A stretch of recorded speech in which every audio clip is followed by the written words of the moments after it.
ঘূর্ণিঝড় রেমালের কারণে তৃতীয় ধাপের আরও ৩ উপজেলা পরিষদের ভোট স্থগিত করেছে নির্বাচন কমিশন। কাল তৃতীয় ধাপে অনুষ্ঠিত হতে যাওয়া ৮৭টি উপজেলায় ভোট গ্রহণের প্রস্তুতি সম্পন্ন করেছে কমিশন। কেন্দ্রে কেন্দ্রে পাঠানো হয়েছে নির্বাচনী সরঞ্জাম। তবে দুর্যোগের কারণে ভোটার উপস্থিতি কিছুটা কম হওয়ার আশঙ্কা করছে ইসি। শাকিলা করিমের রিপোর্ট। ষষ্ঠ উপজেলা পরিষদ নির্বাচনে তৃতীয় ধাপে দেশের ৮৭টি উপজেলায় ভোট হবে বুধবার। এরই মধ্যে প্রিজাইডিং কর্মকর্তাদের সরঞ্জাম বুঝিয়ে দিয়েছেন সহকারী রিটার্নিং কর্মকর্তা। নির্বাচনের পরিবেশ সুষ্ঠু রাখতে ম্যাজিস্ট্রেট, র্যাব, পুলিশ, বিজিবি ও আনসার সদস্যরা মাঠে থাকবেন। ইতিমধ্যে আমরা আমাদের প্রস্তুতিমূলক সকল কর্মকাণ্ড শেষ করে ফেলেছি।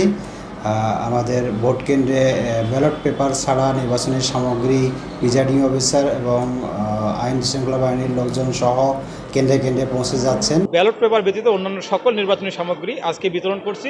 আগামীকাল সকালে আমাদের ব্যালট পেপার সমূহ কেন্দ্রে পৌঁছানো হবে। নির্বাচন একেবারে শতভাগ স্বচ্ছ, গ্রহণযোগ্য এবং কড়াকড়ি। শেষ শব্দটা আবারও বলছি, নিয়ম এবং আইন কানুন যথাযথভাবে আপনারা প্রয়োগ করবেন। এদিকে ঘূর্ণিঝড় রিমালের কারণে তৃতীয় ধাপের ৩ উপজেলা নেত্রকোনার খালিয়াজুড়ি এবং চাঁদপুরের কচুয়া ও ফরিদগঞ্জ পরিষদের ভোট স্থগিত করা হয়েছে। এছাড়া ঘূর্ণিঝড়ে ক্ষতিগ্রস্ত এলাকায় ভোটার উপস্থিতি কম হওয়ার আশঙ্কা করছে কমিশন।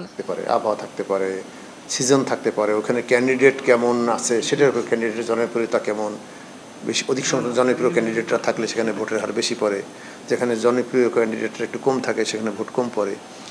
আপনারা এই জন্যই দেখবেন যে আমাদের এই যে ভোট যে পড়েছে প্রথম ধাপে বা দ্বিতীয় ধাপে, সেখানে দেখবেন কোনো কোনো জায়গায় ভোট বেশ ভালোই পড়েছে, আবার কোনো কোনো জায়গায় খুবই কম পড়েছে। তৃতীয় ধাপের উপজেলা নির্বাচনে কে জয়ী হবেন শেষ সময়ে তা নিয়ে চলছে হিসাব নিকাশ। বুধবার সকাল ৮টা থেকে শুরু হয়ে বিকেল ৪টা পর্যন্ত চলবে ভোট গ্রহণ।